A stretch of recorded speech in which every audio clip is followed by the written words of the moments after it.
నాకు పట్టిన గతి ఇంకెవ్వరికీ పట్టకూడదని ఉద్యమంలోకి వచ్చాను. ఇన్ఫార్మర్గా చేరాను. దానికోసం ఎంతమందినైనా చంపుతాం, చేస్తాం. కానీ మేమనుకున్న సమాజం తీసుకొస్తాం. కమ్యూనిస్ట్ రాజ్యాన్ని స్థాపిస్తాం. సమాజమా అంటే? రష్యాలో, చైనాలో, వియత్నంలో మా కమ్యూనిస్టులు విప్లవం ద్వారా సాధించిన ఆదర్శ సమాజం. Lenin, Stalin, Mao, Che Guevara, Fidel కాస్ట్రోల్ సృష్టించిన కులాలు, మతాలు, వర్గాలు, వర్ణాలు లేని ఒక సామ్యవాద స్వర్గం. అదే మేము కలలుగనేది. దానికోసమే మేము పోరాడేది. నాకు తెలిసి నాజీ పార్టీలో గోబెల్స్ తర్వాత అంత ప్రొపగాండా మీ కమ్యూనిస్టులు తప్ప ఈ ప్రపంచంలో ఎవ్వరూ చేసుండరు. ఉక్కు మనిషి స్టాలిన్, మానవీయుడు మావో, ఎర్ర జెండా వెలుగు ఇలాంటి కమ్యూనిస్టు పుస్తకాలు చదివితే ప్రపంచవ్యాప్తంగా కమ్యూనిస్టులు సాగించిన మారణ హోమాల గురించి నీకు తెలీదు రవి. స్టాలిన్ మొత్తం ఎంతమందిని చంపాడో తెలుసా? 2 కోట్ల మందిని. మనుషుల్ని చంపడంలో హిట్లర్నే మించిపోయాడు. చాలా మందిని సైబీరియన్ లేబర్ క్యాంపులకు పంపి దారుణంగా హింసించి మరీ చంపేశాడు. 2వ ప్రపంచ యుద్ధంలో బెర్లిన్ని ఆక్రమించిన రష్యన్ సైనికులు 8 ఏళ్ల నుండి 80 ఏళ్ల వయసులో కంటికి కనపడిన ఏ స్త్రీని వదలకుండా సామూహిక మానభంగం చేశారు. అది కూడా మీ కమ్యూనిస్ట్ దేవుడు స్టాలిన్ హయాంలోనే జరిగింది. ఇక మీ మావోయిస్టుల భగవంతుడు China chairman Mao Zedong great leap forwarded cultural రెవల్యూషన్ల పేరుతో 14 నుంచి 20 మిలియన్ల ప్రాణాలని పొట్టన పెట్టుకున్న మహానుభావుడు. ఇది మీ కమ్యూనిస్ట్ దేవుళ్ళు రాసిన రక్త చరిత్ర. ఆ దేశాలలో పేపర్లు ఉండవు, టీవీలు ఉండవు, స్వతంత్రమే ఉండదు. 1962లో చైనా మన దేశం మీదకి దాడి చేసి భూభాగాన్ని ఆక్రమించినప్పుడు ఒక్కరు కూడా నోరు మెదపలేదు.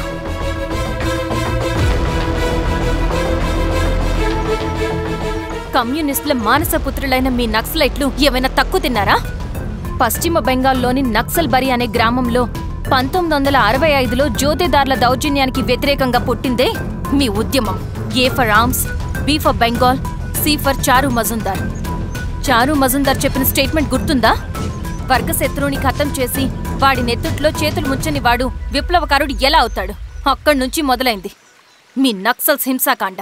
1965 నుంచి ఇప్పటిదాకా 1,00,000 మందిని ఉద్యమం పేరుతో చంపేశారు. కేఎస్ వ్యాస్, పరదేశీ నాయుడు, ఉమేష్ చంద్ర, శ్రీపాదరావు, దుగ్గిరాల వెంకట్రావు, హైగ్రీవాచారి, బుడ్డా వెంగల్ రెడ్డి ఇలా చెప్పుకుంటూ పోతే ఎంతో మంది మీ చేతుల్లో చంపబడ్డారు. ఇంతమందిని చంపి ఏం సాధించారు మీరు? కంపెనీలు తెచ్చారా? ఉద్యోగాలు ఇప్పించారా? ఇళ్లు కట్టారా? హాస్పిటల్స్ పెట్టారా? ఏం చేశారు మీరు? You did nothing. కడితే డెవలప్మెంట్, కూల్చితే విధ్వంసం.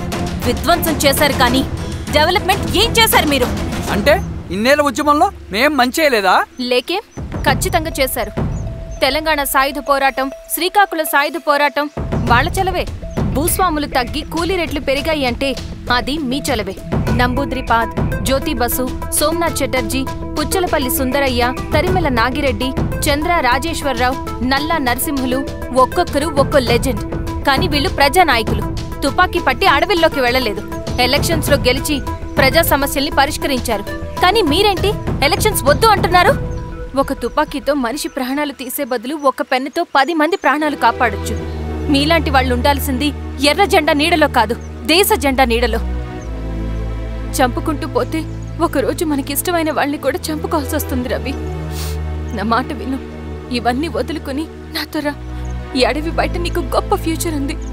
రా. సంతకం పెట్టండి శిరీష. నేనెందుకు చెప్తున్నానో అర్థం చేసుకోండి. రవి, సంతకం పెట్టండి.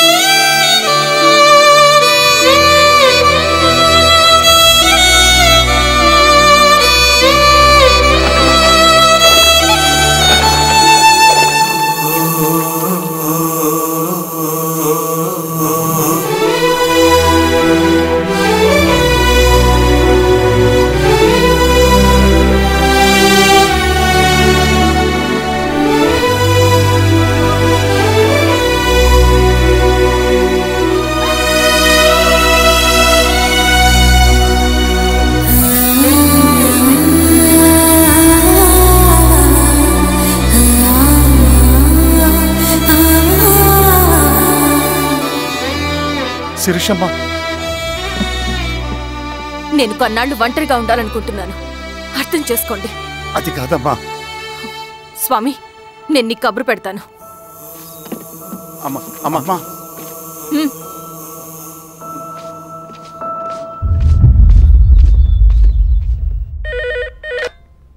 హలో, ఎవరండి?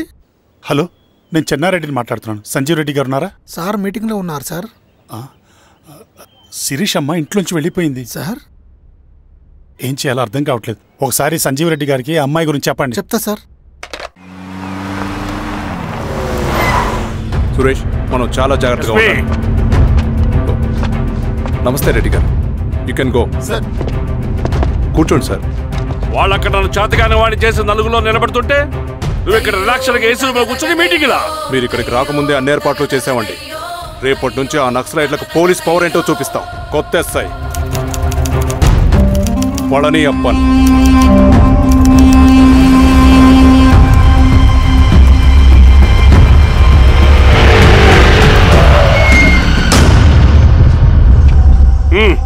ఏదోటి చేయండి త్వరగా.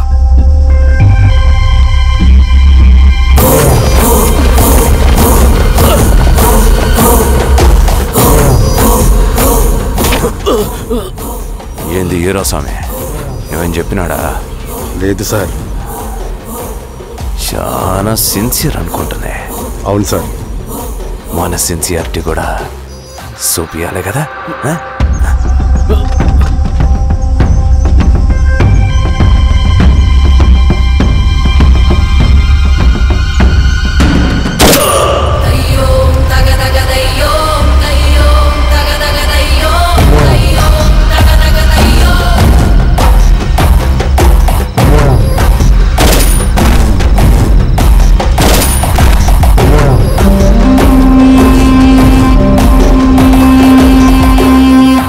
ఇక్కడున్న పెనుపాక మండలం చుట్టుపక్కల ఉన్న దండకారణ్యంలో ఆ నక్సల్కి ఇంచుంచు పట్టుంది సార్.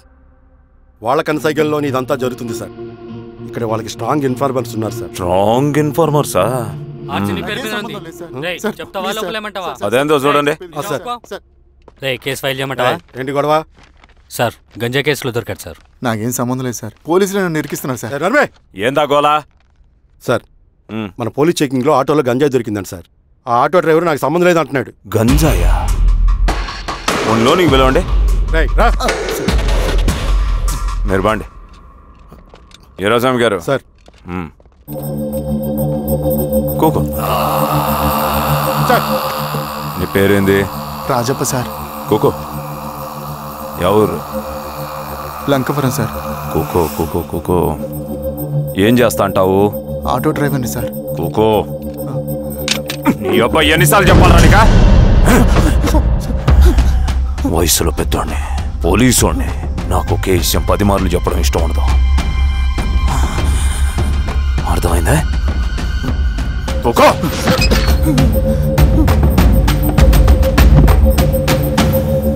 సో నీకే అది తెలవదంట?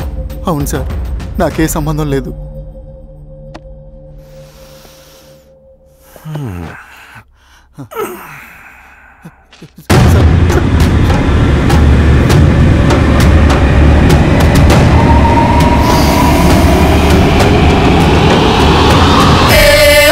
సో నువ్వు లేత గంజాయి తోటలు తిరుగుండవు. ఏరా సామే, ఈ లోనికి తోలకపోయి ఏం చెయ్యాలనో చెప్పు. Very strong informer.